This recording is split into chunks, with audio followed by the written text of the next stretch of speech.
dipertuduhkan di segi zina dan sebagainya. Jadi bukan berarti bahawa dalam perkahwinan dengan sendiri bertuduh itu tanpa saksi sebagainya, dan sebagainya. Jadi dalam konteks negara kita baru ini, yang saya dapat konfirmasi sini, iaitu kita mestilah pegang terusi pada nafas yang memang asal, iaitu sumber asal itu syariat, Quran, Sunnah.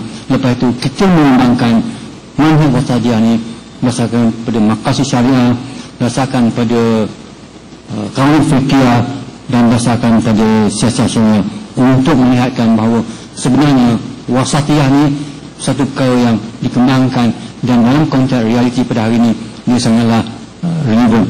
Saya nak beritahu pada mengambil atensi, tadi saya beritahu sebelumnya, saya kata wasatiyah ini bukan hanya untuk kita orang Islam saja ataupun orang Melayu.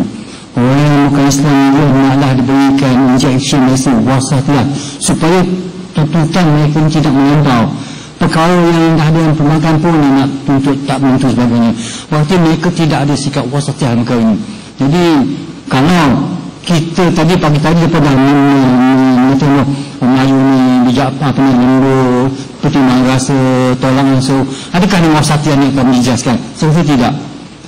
Jadi oleh kerana itu, kalau perkara ni hanya diberikan kepada orang Malaysia, hanya orang Melayu Islam, Malaysia dia tak seimbang. Jadi kepada pihak lain juga, keseluruhan Malaysia mestilah diberi faham apakah itu wasatiyah. Sekurang-kurangnya tujuan yang hari ini kita tahu dibawa oleh satu pihak NGO ni sangat keterlaluan. Sangat keterlaluan. Dia tidak berjaya di Malaysia, dibawa kepada Human Rights Council. Malaysia tak respon. Saya dengar dia nak bawa ke ahli Kongres Amerika supaya membuat tekanan tentang mereka kepada Malaysia dalam perkara Islam dan sebagainya. Bagi saya, mereka tidak ada satupun unsur-unsur wasatiyah dalam perjuangan NGO yang ini, dan kita mesti menyediakan mereka mesti ada kefahaman dalam wasatiyah. Jadi yang bagi itu fungsi sekali lagi dan tuan sri yang berhadirin yang dapat saya sampaikan inilah ketahui ringkas lengkap dan yang lengkapnya tuan-tuan, terutama ramai yang ahli akademisi ini yang melengkapkan perkara ini. Terima kasih. Maaf. Wassalamualaikum warahmatullahi wabarakatuh. Waalaikumsalam warahmatullahi wabarakatuh. Jazakumullah khairul jazak kepada yang berbahagia Datuk-Datuk Abdul Munim Yaakob atas pembentangan yang begitu banyak input-input yang diberikan. Secara khulasah yang mungkin saya boleh katakan, sekali lagi yang berbahagia Datuk menyarankan supaya konsep wasatiyah ini bukan sahaja difahami oleh di kalangan orang Islam, bukan intra umat Islam sahaja, tetapi kepada orang bukan Islam juga perlu diberikan kefahaman. Dan konsep wasatiyah ini juga hendaklah berdasarkan kepada hikmah ataupun wisdom yang dikutip daripada asas-asasnya daripada wahyu Allah SWT, dan model yang paling baik untuk wasatiyah ini, konsep wasatiyah ini manhajnya ialah kepada Sahifah Madinah. Itu yang paling asasnya kita perlu rujuk modelnya. Saya teringat kepada satu ceramah yang telah saya sampaikan di London berkenaan dengan kedudukan agama Islam di dalam perlembagaan. Saya beri ceramah tentang kedudukan dalam Islam di dalam perlembagaan. Saya apabila dalam sesi soal jawab ada seorang profesor, English professor daripada di England, dia mengatakan, I have read Sahifah Madinah, I have read your federal constitution. To me, your federal constitution was made tailored to Sahifah Madinah. Dia kata perlembagaan persekutuan kita sebenarnya adalah dibuat berdasarkan prinsip-prinsip yang ada di dalam Sahifah Madinah. Jadi saya kaji balik selepas daripada itu, memang ada benarnya. Cuma dari sudut wording, frasa-frasa yang digunakan itu agak berbeza daripada Sahifah Madinah, tetapi sebenarnya intipati, prinsip dan juga asasnya ada di dalam Sahifah Madinah itu. Jadi terpulanglah kepada kita nak menamakan. Mungkin dulu kita tak namakan sebagai wasatiyah apabila kita mencapai kemerdekaan, dan sekarang ini kita namakan wasatiyah. Tetapi prinsip yang berasaskan kepada, berteraskan kepada wahyu Allah SWT, sebagaimana yang Datuk Dr. Munir katakan tadi, sebenarnya telah ada di dalam perlembagaan persekutuan itu sendiri. Dan juga mungkin tarik ataupun metodologi yang kita perlu perhalusi lagi, sebagaimana yang dikatakan oleh yang berbagi Datuk Dr. Abu Munir tadi, kita lengkapkan lagi, kita saling lengkap melengkapi antara satu sama lain, kita perhalusi lagi tarik ataupun metodologi ini supaya kita menjadi model kepada negara-negara Islam yang lain di dalam membangunkan konsep wasatiyah di dalam bidang perundangan ini. Saya rasa kita mempunyai masa lebih kurang 10 hingga 15 minit lagi. Saya buka kepada persoalan-persoalan sekiranya ada. Dan soalan-soalan itu sebelum soalan-soalan dikemukakan, perkenalkan nama terlebih dahulu. Dan oleh kerana kita hanya ada 10 hingga 15 minit saja, saya pohon soalan-soalan itu dibuat secara ringkas ataupun pandangan secara ringkas. Dipersilakan.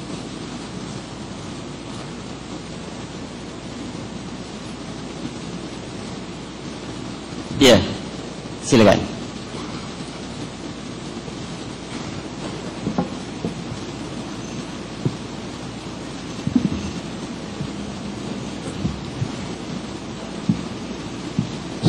Assalamualaikum warahmatullahi wabarakatuh. Nama saya Sirajuddin. Saya mengucapkan jutaan tahniah kepada Yang Bagi Datuk di atas pembentangan kertas yang amat baik tadi. Cuma saya ingin melihat, mungkin tidak dari segi undang-undang Datuk, sebab kita bukan bakal undang, dan mungkin tidak melihat dari segi hukum, tetapi saya melihat dari segi hakikatnya wasatiyah itu dalam konteks masyarakat dan negara Malaysia dan dunia keseluruhannya. Berlakunya peristiwa MH 370 misalnya membolehkan kita melihat banyak perkara. Satu perjalanan yang saya lihat ialah mana negara Islam yang membantu dalam pencarian MH 370.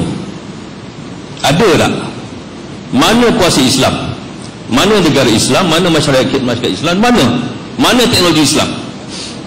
Yang ada orang yang kita kata itu musuh Islam lah, kan? Amerikanya, segala-galanya datang. Ini menunjukkan kepada saya bahawa kita berada cukup jauh belakang daripada masyarakat lain di dunia ini. Sedangkan kita kata Islam harusnya maju dan mendahului segala-galanya.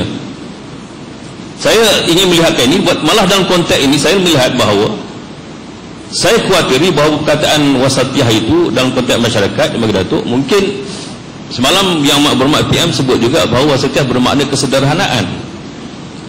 Kesederhanaan dalam konteks Malaysia, Melayu Islam misalnya, especially selalu kita kata apa-apa hal pun kita buat ala kadar lah, kan? Sikit-sikit ala kadar lah, sikit sederhana lah. Saya khawatir kalau benda ini kita laksanakan meluas dengan tidak berhati-hati antara apa yang hendak diwasatiyahkan dan apa yang tidak hendak diwasatiyahkan.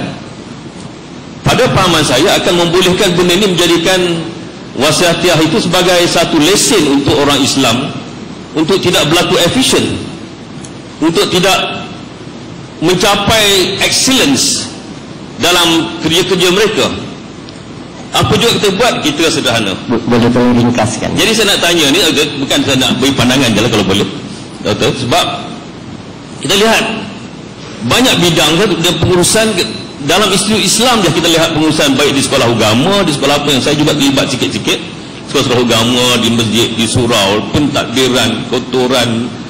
Malah kita lihat, maaf saya cakap lah, kadang kita tak seronok cakap, kita sampai di Jeddah misalnya, kita tahu urusan Islam, Allah, immigration, baru ni pergi, kawan saya sangkut 5 jam di immigration misalnya.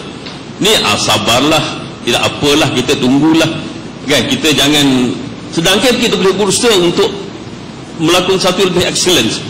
Musuh-musuh kita tidak berlaku wasatiyah. Macam saya setuju dengan pejabat Datuk tadi, dia kata orang bukan Islam tidak wasatiyah. Malah di mana-mana juga mereka tidak begitu, mereka tuntut, mereka desak segala-galanya. Jadi saya bukan tidak berbentuk soalan, cuma saya nak minta pandangan Datuk bahawa kalau boleh, saya nak tahu bidang mana kita dalam Quran misalnya disebut, saya tak tahu, tapi saya biasa dengar orang kata kalau kita bekerja, kerjalah seolah kamu akan hidup selama-lamanya. Itu tidak wasatiyah, itu maknanya juga very ekstrim. Boleh simpulkan. Ya, saya tak ingat. Ya?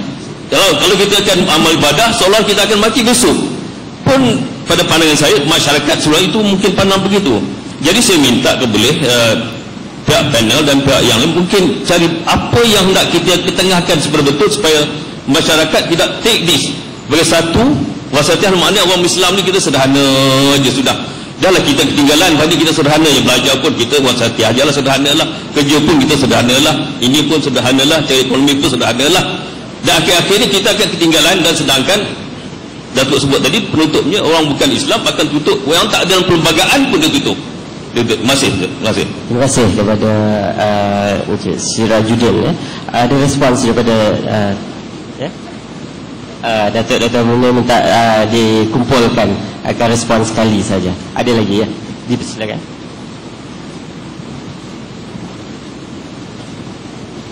Terima kasih.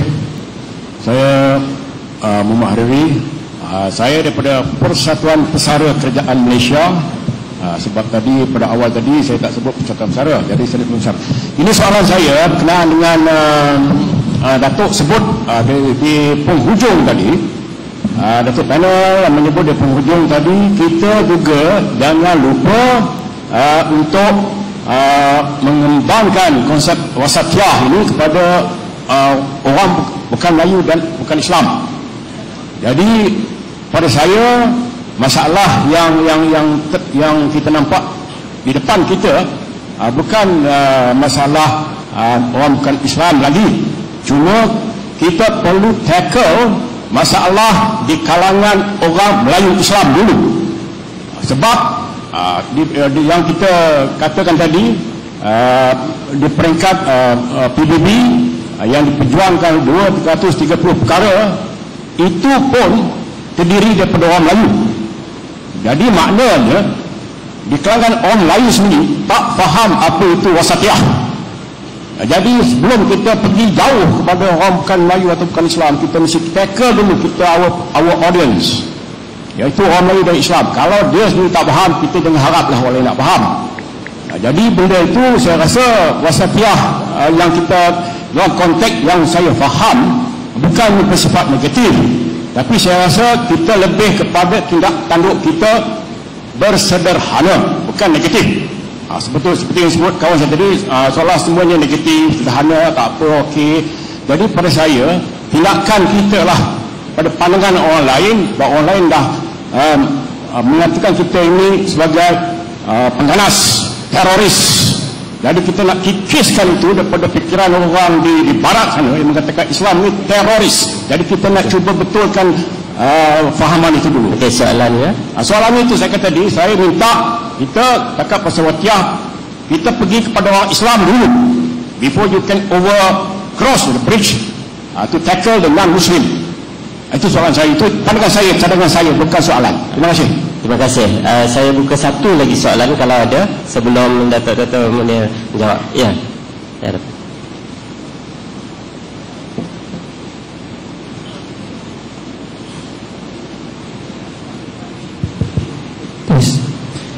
Bismillahirrahmanirrahim. Nama saya Muhammad Firdaus. Saya ada satu soalan pada Datuk. Pada pandangan Datuk, adakah sistem plural legal system tu adalah satu bentuk wasatiyah? Wallahu a'lam. Terima kasih kepada Ustaz Firdaus, dan saya berikan kepada yang berbahagia Datuk Abu Munir Yaakob untuk menjawab dan berespon kepada ketiga-tiga pandangan dan juga soalan yang diberikan. Terima kasih. Saya ambil yang soalan yang ketiga dulu. Dalam kertas saya memang saya menerangkan dari segi the legal system in Malaysia. Legal system in Malaysia yang menyeluruh itulah dia. Walaupun di Sabah dan Sarawak dia ada adat sistem of law ada, tapi dia tak menyeluruh. Jadi apa yang saya katakan tadi iaitu apa yang berlaku di Malaysia ialah dua sistem perundangan Tetapi saya tak menguraikan yang civil legal system, tetapi saya pergi kepada Islamic legal system. Sama ada dengan itu pembahagian, bukan berarti wasatiyah dalam konteks perlu ada dua ataupun sebagainya. Bagi saya dalam sistem legal, civil legal ni pun ada dia punya cara bagaimana perhakiman tu dibuat. Dan kalau kita lihat dari segi realiti yang ada ini, dia merupakan satu historical lah, satu sejarah negara kita, bagaimana sistem itu ada. Apa yang dimaksudkan wasatiyah, bagaimana wasatiyah itu berlaku dalam sistem itu sendiri. Jadi saya banyak mahu misalnya dari segi hukum itu mungkin syariah lah, maka nanti saya tekankan kepada mahkamah saya. Jadi dual legal system ialah satu yang historical. Apa yang ada dalam history itu ialah satu reality. Bagaimana wasatiyah betul boleh berlaku, saya hanya menguraikan tadi dalam konteks hukum yang masukkan iaitu hukum syarak, bukan hukum dalam konteks civil law. Kerana dalam konteks civil law kena buat satu penyelesaian yang lain pula. Yang kedua iaitu mencadangkan supaya wasatiyah ni berikan kepada Muslims. Jadi ini kita ada pihak yang berkanan, iaitu yang bagi Tan Sri Datuk Dr. Brazil. Hati kita tengok lah dalam perkara ini. Tapi bagi saya lah, kalau sekiranya untuk memahamkan orang Melayu Muslim ni akan mengambil masa, kita akan membuang masa untuk yang bukan Muslim lah. Mungkin boleh approach-nya serentak dalam perkara ini.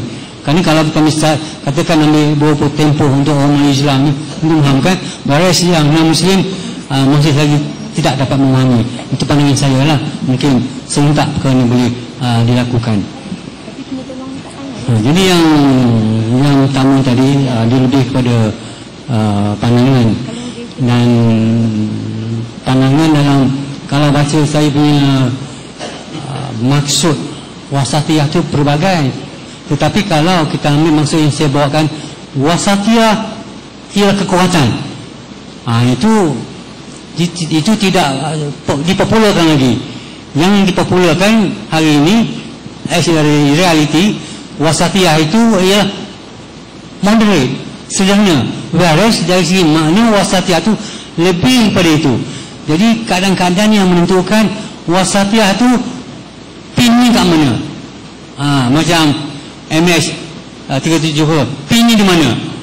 Kita pakai pin di mana untuk tujuan wasatiyah kita di Malaysia hari ini. Dan saya dah katakan bahawa wasatiyah ni tunjangnya ialah Al-Quran dan Sunnah. Bagaimana dikandaki keadaan umat Islam tu?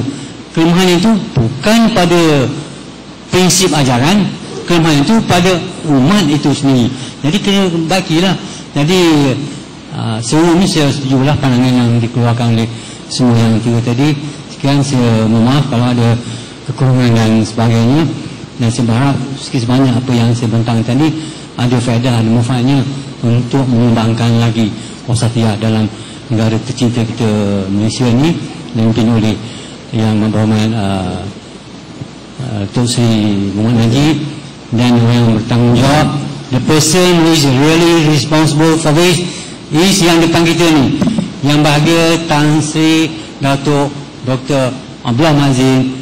Semoga beliau berjaya untuk menengahkan di peringkat kebangsaan dan termasuk tentang wasatiyah ini. Sekian, terima kasih. Wassalamualaikum. Terima kasih kepada yang berbahagia Datuk Dr. Abdul Munia Yaakob atas kesudian menjawab soalan-soalan dan memberi respon kepada pandangan-pandangan yang telah diberikan. Kita mula 2.35, kita berhenti sharp at 2.35. Itu wasatiyah kita tepati waktu dalam program kita, insya-Allah. Dan bagi diri saya sendiri dan juga bagi pihak yang berbahagia Dr. Abdul Munia Yaakob, saya memohon maaf sekiranya sepanjang panel yang kedua ini kita ada apa-apa perkara yang kekurangan, dan semua yang baik itu sebenarnya daripada Allah Subhanahu Taala, dan yang buruk itu daripada kami berdua, dan harap kita tidak katakan tentang keburukan-keburukan itu, dan kita perbaiki apa yang perlu kita berbagi, kerana sifat manusia itu adalah sebuah kekurangan. Dan akhirnya saya pulangkan kepada pengacara majlis pada petang ini. Wabillahi taufiq wal hidayah. Wassalamualaikum warahmatullahi taala wabarakatuh.